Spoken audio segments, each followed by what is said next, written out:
dicaci maki oleh sesama ulama NU karena yang satu pengurus PCNU, pengurus MWCNU, yang satu pengurus FPI. Iya kan? Pengurus FPI, ex-FPI, uang ngeluarin celurit Pak, diputar-putar. Yang ditantang apa? Orang NU juga. Yang mempersekusi rumahnya Bapak Mahfud MD di Pamekasan itu, ya orang-orang NU juga.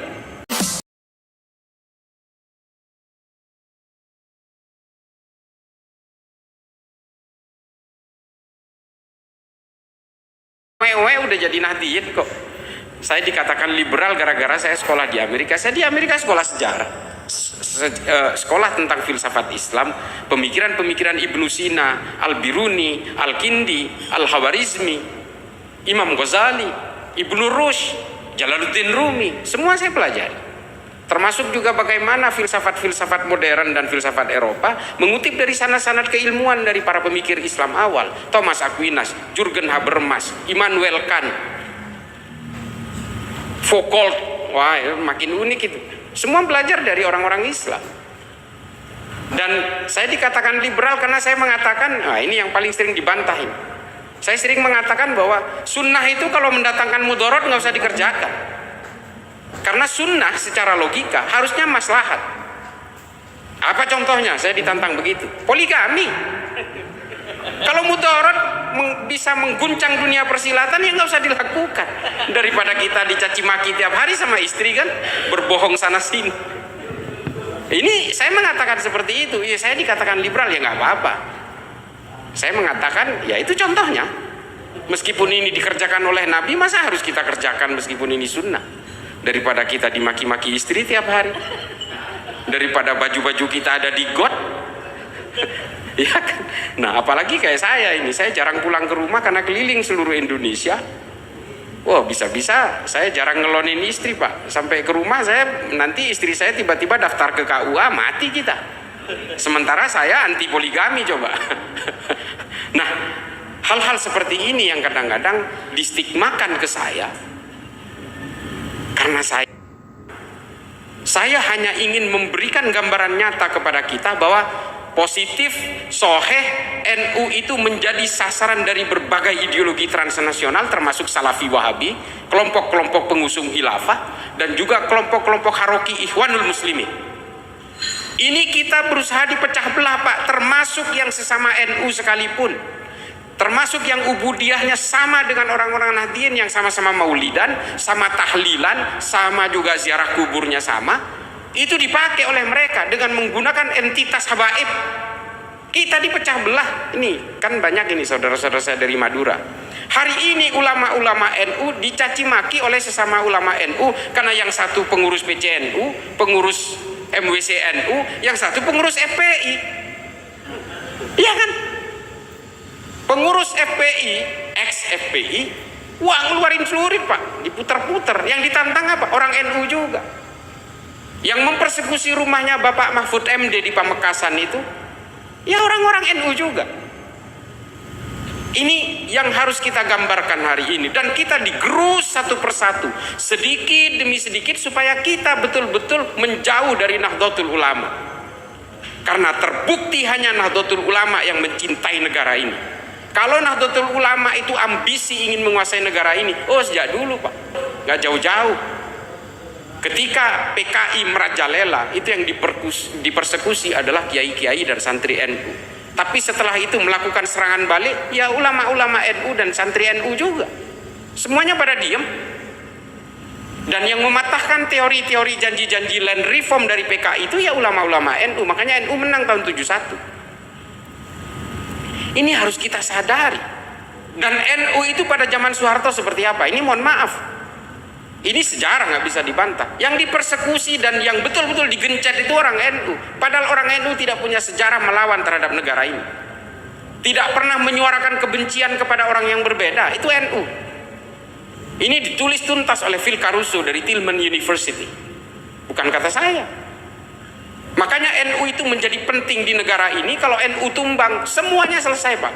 Mosak Pancasilanya juga habis semua, terbakar semua kalau NU sampai tumbang. Karena hanya NU yang bisa menjadi perekat di sini dan yang menjadi tonggak pasak utama dari Pancasila. Itu di daerah-daerah minoritas seperti di Sulawesi Utara, di NTT, di Papua, hanya NU mereka ini yang welcome. Mereka diterima kalau NU. Kalau bukan NU, oh jangan dulu. Saya mengalami itu karena saya keliling kemana-mana. NU itu adalah garansi untuk pemersatu umat seluruh manusia yang berbeda-beda. Nah, mereka paham ini. Orang-orang pengusung ideologi transnasional ini paham bahwa NU ini menjadi penting. Makanya kita digrogoti satu persatu, dipecah belah satu sama lain. Dan kita nggak pernah dibiarkan hidup tenang-tenang gitu. Sampai presiden kita, Gus Dur misalnya, ini kan entitas mewakili representasi NU menjadi presiden. Ketika dia diturunkan secara inkonstitusional, ada nggak orang NU yang memberontak ke negara ini? Nggak ada. Apakah datang seperti 212 mengepung Monas Limin menjadi Monas Limin? Apakah kita kemudian membanjiri Monas untuk memprotes penurunan Gus Dur? Nggak ada. Gus Dur mengatakan, bangsa ini harus lebih disayangi daripada saya, dan tidak ada jabatan yang harus dipertahankan mati-matian. Itu loh NU. Nggak ada. Nah, karena NU ini kemudian menjadi penting di dalam negara ini, menjadi perekat dari Muhammadiyah dan berbagai organisasi keagamaan di negara ini, menjadi perekat dari berbagai lintas keimanan di negara ini. Ini kemudian menjadi sasaran utama, Pak, dari berbagai operasi intelijen, dari berbagai pihak. Tolong dipahami. Operasi intelijen ini licik, Pak, halus. Mereka jejalkan orang yang mengaku sebagai Nahdien tapi sebenarnya ngombok-ngombok dari dalam, membentuk organisasi tandingan dan sebagainya.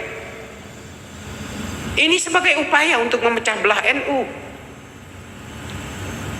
Seorang pemikir Kristen dari Libanon namanya Philip Hurri Hitti, judul bukunya The Story of the Arabs, kisah bangsa Arab. Orang Eropa pernah menyusupkan 25 orang Kristen untuk dikonversi menjadi Islam, termasuk di Indonesia namanya Snuk Horgronya. Ini ditulis oleh Philip Hurri Hitti. Philip Hurri Hitti, bukan Kitty. Dia menulis hanya untuk mencari kelemahan-kelemahan orang Islam. Dan ternyata betul, orang Islam itu paling mudah dihasut untuk dipecah belah ketika dia diberikan dengan kepentingan-kepentingan politik. Dan hari ini kepentingan politik itulah yang mencerai-beraikan kita. Persoalan-persoalan politik. Oh, orang NU ini gemarnya itu menghormati para habaib. Dibuatlah sosok habaib. Hari ini yang menjadi kerikil dalam sepatunya NU ya kelompok-kelompok FPI ini. Amaliyahnya sama, ubudiyahnya sama, tujuan politiknya yang berbeda. Ini saya berani kayak gini karena direkam. Kalau nggak direkam saya agak adem, Pak. Dan hari ini betul-betul membangun militansi yang luar biasa, yang keluar dari rel dan keluar dari basis-basis tasawuf dari ulama-ulama NU. Dari dulu ulama NU ini sudah mengajarkan kamu jangan membenci. Kalau ulama-ulama NU ini pada zaman dulu pasca kemerdekaan ini punya ambisi politik, nggak mau menerima Pancasila, jelas nggak bakal mau. Dia akan memaksakan faham-faham Islam sesuai dengan pemikiran-pemikiran Nahdlatul Ulama. Tapi apakah orang Muhammadiyah mau terima? Apakah orang Persis mau terima? Dengan pemikiran-pemikiran fikih yang berbeda. Ulama-ulama NU, Mbah Hashim dan sebagainya, ini menyadari semua ini. Lalu dibuatlah satu perekat yang menurut Ibnu Khaldun dalam Al-Muqaddimah sebagai Al-Asobiyah. Kesepakatan bersama. Kalau satu kelompok entitas memaksakan kehendaknya atas kelompok yang lain, negara itu tidak akan berdiri. Ulama NU menyadari ini. Meskipun NU sangat mayoritas pada saat itu, Islam juga sangat mayoritas di situ, orang-orang ulama-ulama NU, oh bisa saja, bisa mendikte negara ini, mau diarahkan kemana negara ini. Sangat dominan ketika itu, tapi tetap menerima Pancasila karena semua berjuang untuk kemerdekaan negara ini. Itu loh hebatnya ulama NU. Dan kita hari ini betul-betul ingin digerogoti dari dalam, dipecah belah atas nama apa? Khilafatu min hajin nubuwah. Politisasi agama ini, Pak. politisasi agama, semua ideologi transnasional itu semua punya tujuan politik. Semua punya tujuan politik itu. Termasuk kelompok-kelompok Salafi Wahabi, mustahil nggak punya tujuan politik. Ini produknya kemarin meledak di Bandung itu. Dan Solo ini saya mau cerita Solo ini. Kita geser sedikit ke Solo.